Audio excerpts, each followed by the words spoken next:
And now if we look at Allegro from this week, okay, so this is dragging on a little bit. I've got a few people doing this piece and it doesn't seem to be going well for quite a few people really that are doing this one. I don't know what it is about it, but if it doesn't work out this week, then we may decide to change to one of the other pieces instead, okay? So work hard. Your main errors are in the left hand, okay? You're not following all of these notes precisely enough, okay? And the trouble is, the more weeks it goes on, where it's sort of sitting on the fence a little bit, it's not quite right, it's not completely wrong, it's sort of in the middle. Your hand is getting confused, your fingers don't know what they're supposed to do. You're confusing yourself and confusing your fingers, all right? So you've got to try and crack it this week. Read the notes as you play. So I'm doing again bars 5 and 6. G, D, B, D, D, C, F sharp, C, E, B, G, B and B, okay? So a couple of misreadings there. You didn't play your F sharp, I think you kept playing G, and instead of the B, you kept playing D. So, and they were recurring wrong notes, so you need to make sure you correct that this week if you're going to continue with this music. Maybe, as I say, my other pencil's gone, but use some extra markings. Maybe put the third finger, all right?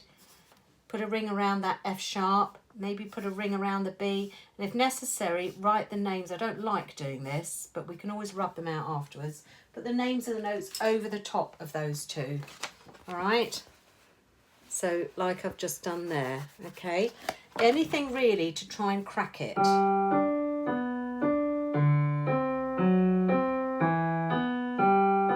Okay, follow what the thumb is doing. The thumb starts on the D, then it goes to C, then it goes to B. So it's going down in 3 steps.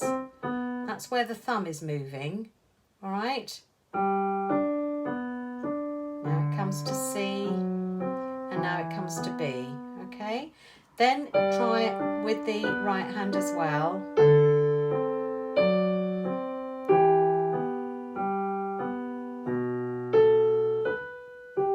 Okay, making sure that you play A, B, A, D. So again, if necessary, put the second finger over the top of that note because it needs to fit with the D, the lower D in the left hand. Then it's F sharp and D, and then E and G. That's the sort of bare bones of it.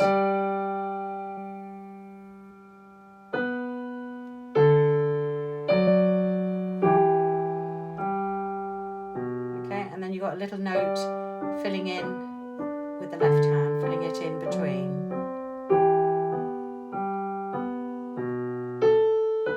Okay, and make sure there's a break in the right hand after that tied G.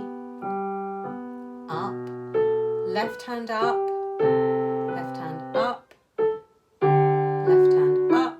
Sorry, shouldn't have played that staccato. Break both here before you start the next section. Now you got in a bit of a muddle between bars 7 and 8, just towards the end of it. You didn't quite follow the right hand completely to the end of the bar. So I should have lifted my left hand a lot sooner than that. Up. Then it goes to the G.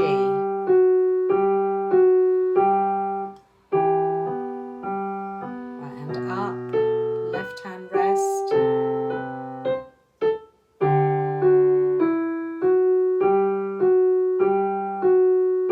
Okay, so make sure 8, bar 8.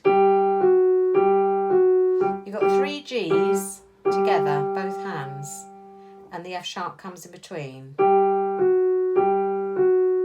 Okay, so try not to muddle 7 and 8. Then we're carrying on with just the right hand, I think. Yeah. Now when you played this, as far as I remember, you followed it perfectly fine.